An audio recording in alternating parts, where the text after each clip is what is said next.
ugasanga igihe yaburana ntibigeze baraba ibirego, bamuciriye urubanza badatohoje kuko bari gukurikirana bakaraba mbega ivyo Emiliana avuga vyabaye ryari, vyabaye kuri bande, hanyuma umupatiri akaza akisigura, babonye yuko atakosa rimwagira akambikwa izera, bakavuga bati ivyo avuga n'ukuri aramwambitse ibara kuko iyo dosiye ntakirimwo. Hanyuma muri uwo mwanya bari gushobora no kubona koko urubanza rwaciwe.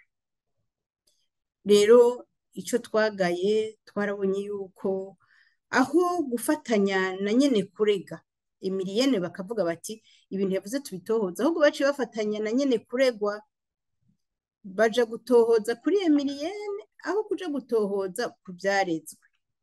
Urumva rero baciye baja mu kibanza ca nyene kuregwa, babaye abagiriza nyene kwagiriza aho kuba abagiriza uwagirizwa icaha. Rero ivyo tukamenyera yuko ari urubanza rwaciwe rutaburanywe mwido nido ngo babone ngo umuntu abone aho sentare yatohoje, babone ivyaha yuko umuntu yireguye azanye n'ivyabona yuko ivyo bintu bitakozwe, hama kandi bazane n'umuhinga kuko icaha kijanye no gufata ku nguvu, kijanye no gushurashuza ntigishobora gutohozwa badashizemwo abahinga bamwe bize basanzwe ari abahinga mu vyerekeye amabi akorerwa abakenyezi biciye ku gitsina.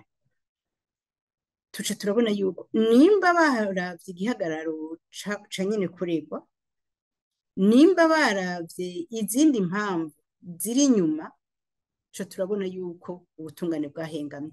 Ari naco gituma tuvyiyamiriza tukavuga tuti urwo rubanza rwa Sibomana Emilienne rumucira umunyororo w'imyaka 5 n'indishi y'akababaro y'imiliyoni 5, aho umupatiri atigeze aburana, atigeze yagirizwa ko ari urubanza rwohagarara, bakaruhagarika rukaba imfagusa, bagasubiramwo amatohoza, bagakurikiza amategeko.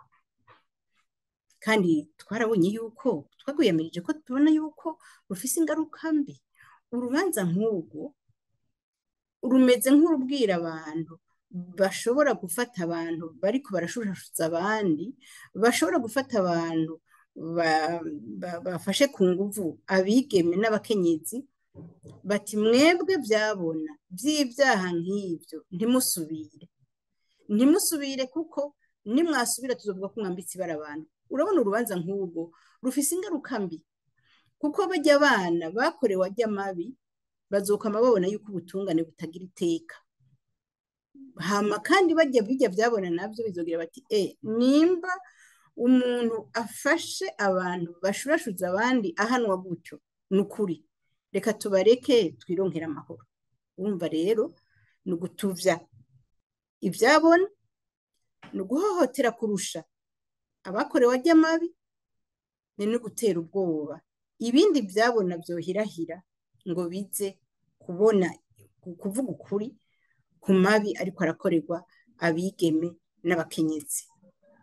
Tugasaba rero ko ubutungane bwo kwisubirako, tugasaba kandi ko Emilienne yorekugwa kuko umupatiri yagirizwa yategerezwa ahubwo kuba nawe yarafashwe. Nimba Emilienne yafashwe kandi ariwe yagiriza icaha, yategerezwa kuba yarafashwe hanyuma agafungwa, canke Emilienne akarekugwa kuko igihe umuntu ataragirwa n'icaha aba ari umwera.